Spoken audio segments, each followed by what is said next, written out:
All right, a day in the life of an expat in Thailand. So it's about 6:20 in the morning. Decided to do this early because it's when it's not too hot. But some of my friends requested that I come down to the beach and do a little filming of what the beach looks like here in Hua Hin. So that's what we're gonna do. So we're gonna walk down here. Last time I came down this way, my wife and I were walking down and there was like a 6-foot monitor lizard that ran right in front of us. So hopefully there'll be no big lizard this time. But yeah, we'll see what happens. Little soy dog coming this way, so we'll go ahead and start filming. All right, so we're coming down to the beach in Hua Hin.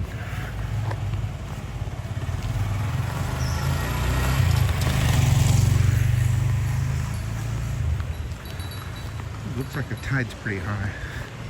Hey, buddy. Hey, buddy.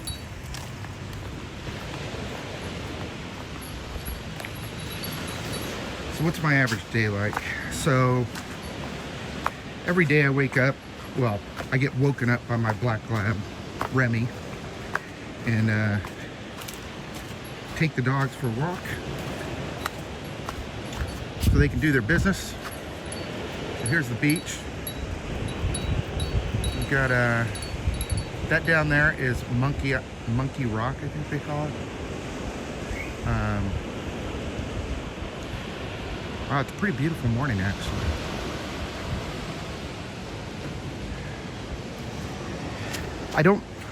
I didn't film myself walking the dogs because they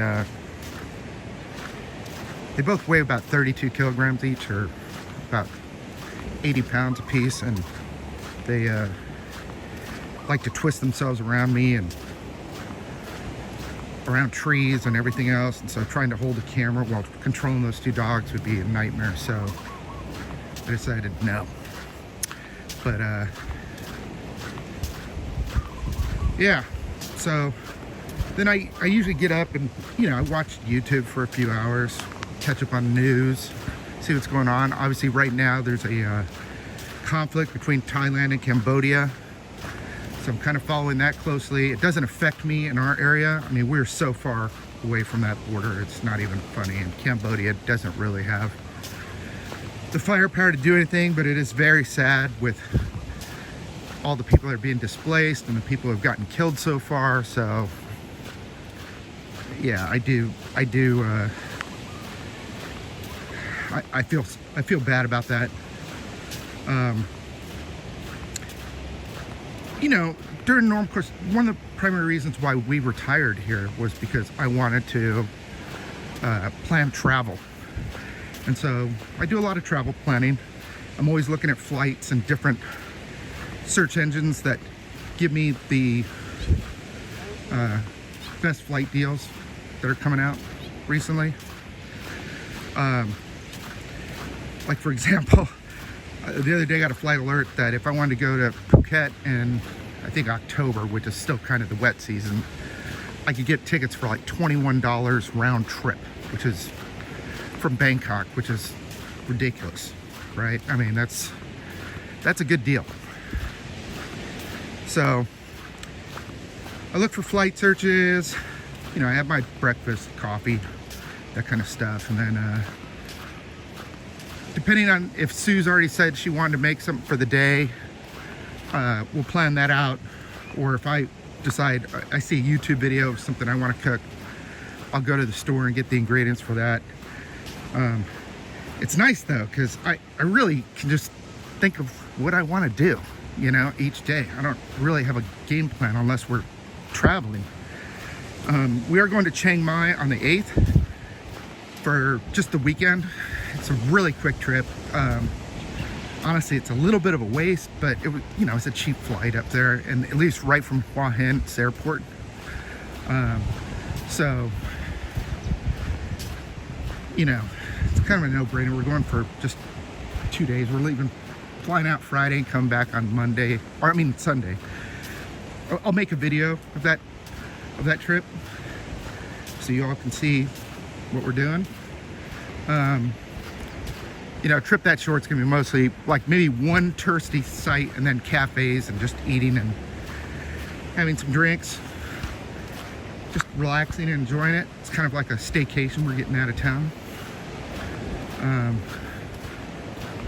Thailand is not the most early morning place.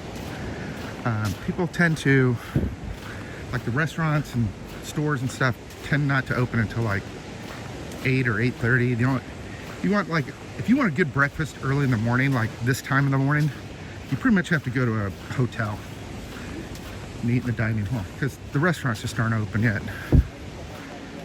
Anyways,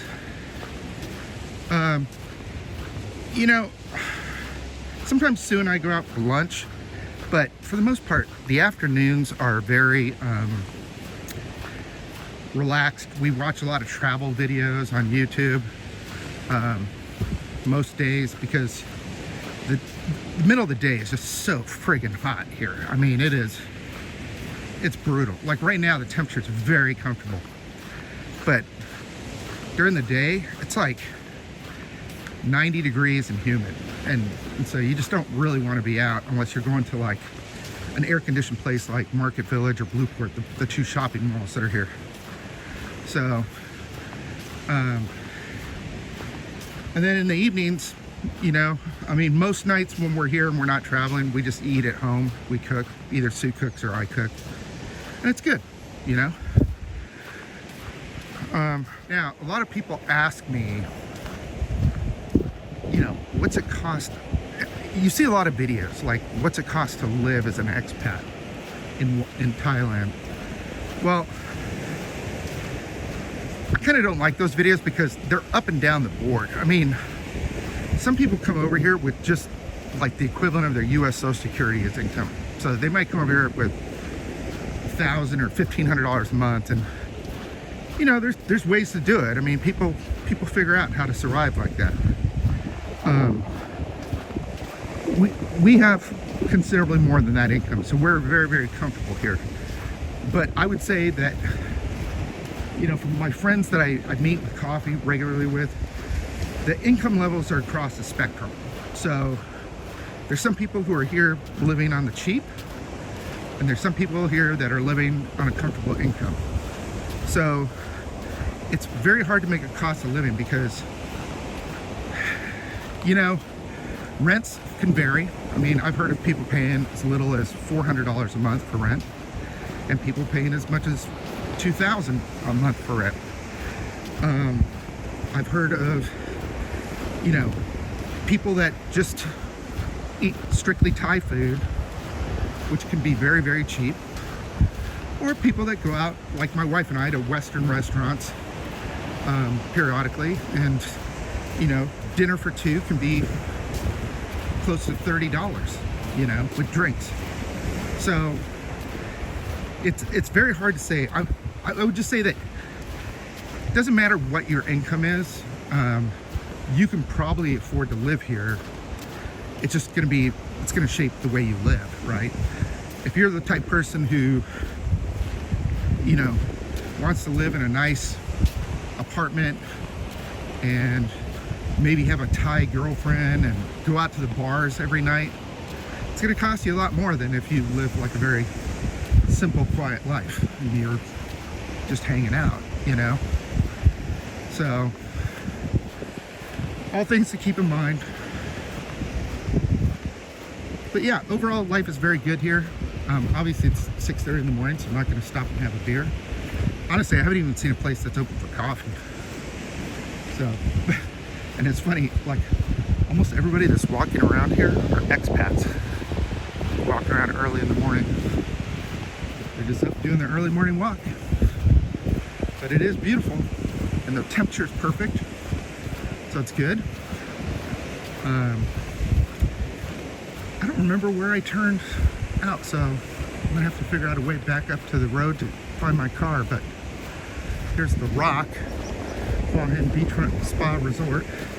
We didn't even get close to the Hilton. Hilton is that kind of crooked looking building down here. But that's kind of like the center of Hua Hin. we're a little bit further south, but this is where I knew I could park my car and get to all right. And I just wanted to shoot this video so you guys could see a little bit of what the beach looks like in Hua Hin from my buddies Bob and Dave and two Toms and Phil, JJ. Love you guys, miss you guys. As you can probably tell from here, it doesn't suck. Pretty beautiful. I am gonna go, I think there's a Starbucks up on Beckasem Road that looked like it was open. I might go up there and treat myself to a Starbucks this morning. Yes, anyways, in August, we got 2 trips. We got Chiang Mai, we got Bangkok. Both weekend trips, just to kind of get out of town. Well, Bangkok is mostly because I gotta check my mail, but Chiang Mai is just someplace we've been wanting to go, and I bought tickets, and so we're going. September, we're going to Koh Samui for a week, which is an island down the south of Thailand. And then October, we have no plans right now. I'm sure we'll go to Bangkok. But November, we're going to Dubai, so that'll be cool. And then, oh, here's my spot where I came up. And then December, we don't have plans right now. But then in January, we're going to Australia for about 12 days. Sydney and Adelaide. And then we're going back to the US to get some stuff out of our storage unit and visit our friends, the Moneymakers, in March. And yes, the Moneymakers is actually their name. So, anyways, that's all for now. We'll talk to you soon.